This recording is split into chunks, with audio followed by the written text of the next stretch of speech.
एक 8 साल का बच्चा अपने पहले जन्म की पूरी गाथा अपने घर वालों को बताने लगता है, लेकिन घर वाले उस पर यकीन ही नहीं करते। और फिर एक दिन वो मंदिर में जाकर बैठ जाता है, पुजारी को पूरा वाक्या बताता है। तो पुजारी को लगता है कि शायद ये लड़का मजाक कर रहा है, लेकिन जब घर वालों को इसकी हकीकत के बारे में जांच पड़ताल करने के लिए वो पुजारी कहता है, तो घर वाले उसकी हकीकत के बारे में जांच पड़ताल करने के लिए उसी जगह पर पहुंच जाते हैं जहां पर वो अपना एड्रेस बता रहा था। और जब जांच पड़ताल की जाती है तो हू पे हू हर चीज ऐसे ही पाती है जैसे वो 8 साल का लड़का बता रहा था। वो बताता था कि मेरे भाई ने ही मुझे बड़ी बेरहमी से मौत के घाट उतार दिया था। दोस्तों, जब उस लड़के के बूढ़े माता पिता से मिला जाता है और वहां जाया जाता है, तब जाकर इस सब का खुलासा होता है। दोस्तों, अगर आप भी पूरे मामले के बारे में जानना चाहते हैं तो वीडियो के साथ अंत तक जरूर बने रहिए। आइए दोस्तों, जानते हैं पूरा मामला क्या था। नमस्कार, जय हिंद। आप देख रहे हैं एपीएच न्यूज राहुल रावत के साथ। तो दोस्तों, आज की जो हकीकत की घटना आपको बताने जा रहा हूं, महाराष्ट्र के नासिक जिले की है। यहां पर एक सामान्य परिवार और उस परिवार में एक लड़के का जन्म होता है। जैसे ही लड़के का जन्म होता है तो उसके मुंह में 2 दांत होते हैं।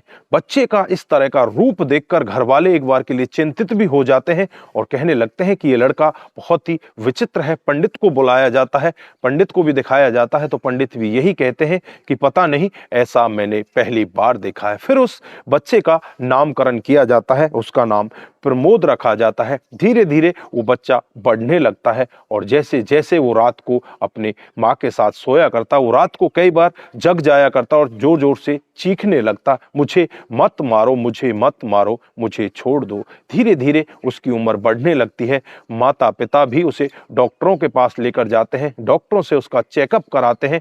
डॉक्टर साहब यही कहते हैं कि ये कई बच्चों में ऐसी आदत होती है, कई बार तो उनको अपना पहला जन्म याद आता है, कई और दूसरी परेशानियां होती हैं। जैसे जैसे इसकी उम्र बढ़ेगी वैसे वैसे धीरे धीरे करके ये सारी परेशानियां दूर हो जाएंगी। वो लड़का स्कूल जाने लगता है। आज उसकी उम्र 8 साल हो जाती है। पूरे समय स्कूल में नहीं होता, उसमें से आधे से ज्यादा समय वो पड़ोस में ही एक शिव मंदिर होता है, उसमें जाकर बैठ जाया करता। धीरे धीरे ऐसे ही कई महीने का समय बीत जाता है। उसका एक दोस्त होता है, उसके घर पर आता है और उससे कहने लगता है कि दोस्त, मैं तेरे से एक बात पूछना चाहता हूं कि तुम पूरे समय स्कूल में क्यों नहीं होते, बीच में ही क्यों भाग जाते हो। फिर वो कहने लगता है कि किसी को कुछ बताना मत, क्योंकि मेरा मन पढ़ाई में नहीं लगता। मुझे कोई ऐसी शक्ति है जो मंदिर की तरफ खींच लेती है और मैं मंदिर में चला जाता हूं और वहीं पर भगवान के चरणों में बैठ जाता हूं। इधर जो उसकी माँ होती है ये पूरा वाक्य सुन लेती है। माँ अपने बेटे पर बहुत ज्यादा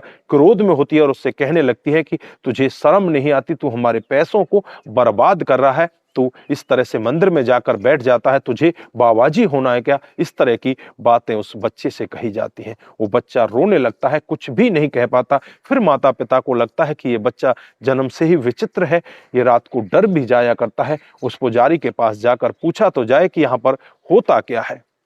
उसके बाद वो उस पुजारी के पास पहुंच जाते हैं और पुजारी से बातचीत करते हैं। तो पुजारी कहता है कि हाँ, आपका बेटा डेली यहाँ पर आता है और मेरे से भी यही कहता है कि मेरा नाम रामकिशन शर्मा है, मैं बिहार का रहने वाला हूँ। लेकिन मैं इसकी बातों को हंसी में टाल देता हूँ, लेकिन कहीं ना कहीं इनकी बातों में कुछ ना कुछ सच्चाई छुपी होती है। फिर उस बच्चे से पूछा जाता है कि बेटा तू कहना क्या चाहता है। फिर वो बताता है कि मेरा नाम रामकिशन शर्मा है और मेरी शादी हो चुकी है, मेरा एक बच्चा भी है और मैं बिहार के शाहजहांपुर के इस गांव का रहने वाला हूं।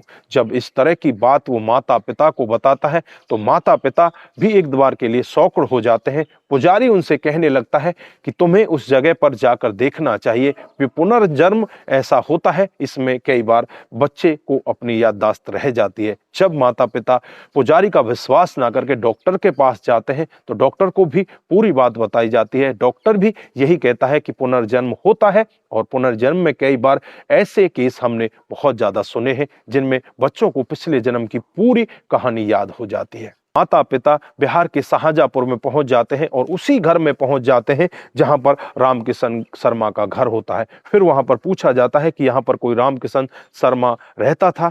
तो वहां पर बूढ़े माता पिता कहते हैं कि रामकिशन शर्मा हमारा ही बेटा था, सन 1986 में उसकी मौत हो जाती है।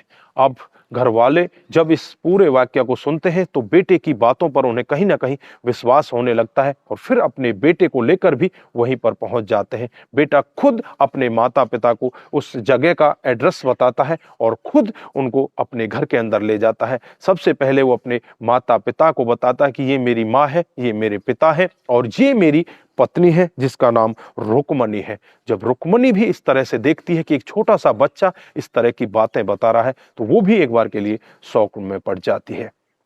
इधर जब वो अपना पूरा मामला बताता है तो वो बताता है कि जब मेरी शादी हुई थी, शादी के समय में मेरी जो पत्नी थी बेहद ही खूबसूरत हुआ करती थी और मेरी पत्नी पर मेरा जो छोटा भाई होता है वो डोरे डालने लगता है। और एक दिन का वाक्य होता है, जब मैं घर के अंदर सो रहा होता हूँ तो तकिए से मेरे मुंह को और मेरे कानों को इतनी बुरी तरह से दबाने लगता है और तब तक दबा कर रखता है जब तक मेरे प्राण नहीं निकल जाते। मैं अपने भाई को भगवान का वास्ता भी देता हूं, मैं उससे कहता हूं कि भगवान से तो तू डर, तू करने क्या जा रहा है, लेकिन मेरा भाई मेरी एक भी नहीं सुनता और मुझे मौत के घाट उतार देता है। लेकिन मेरे होठों पर एक ही बात होती है, ओम नमः शिवाय। मैं भगवान भोलेनाथ का नाम लेता हूं और वहीं पर मर जाता हूं। जैसे ही मैं यहाँ पर जन्म लेता हूं, जन्म के बाद से ही मुझे वो सारी कहानी याद रहती है। मैं रात को कई बार डर जाया करता हूं और कई बार यही बात कहा करता हूं कि मुझे मत मारो।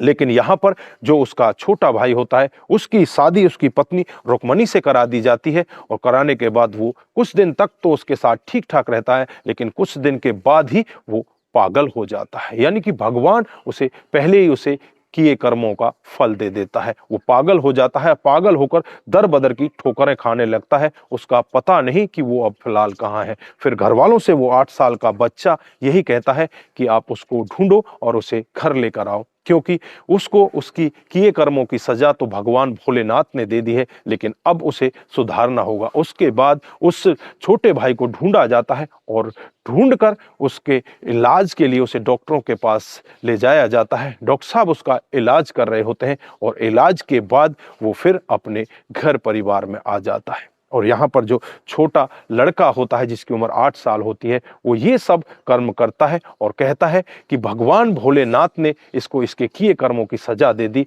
अब हम इसे कोई सजा नहीं देना चाहते, ना ही इसे किसी के हवाले करना चाहते। भगवान भोलेनाथ जो करते हैं वो बहुत ही अच्छा करते हैं। तो दोस्तों, इस घटना पर आप क्या बोलना चाहते हैं? क्या यहाँ पर उस बच्चे की और उस भाई के ऊपर जो भी उसने कर्म किया था भोलेनाथ ने उसको उसके किए कर्मों का फल दिया था या कोई और वजह थी? आपकी क्या राय है? आप क्या कहना चाहते हैं? आपकी जो भी राय है एक बार कमेंट बॉक्स में जरूर दीजिएगा। दोस्तों, जाते जाते एक बार सभी हर हर शंभु जय भोलेनाथ जरूर कहकर जाइए, क्योंकि भोलेनाथ की कृपा बहुत ही असीम होती है और जिसके ऊपर भी भोलेनाथ की कृपा हो जाती है उसे इस संसार में रोकने वाला कोई नहीं होता, वो हर तरह से तर जाता है। जय भोलेनाथ। आप भी को जय जय भोलेनाथ, जय शिव शंभु।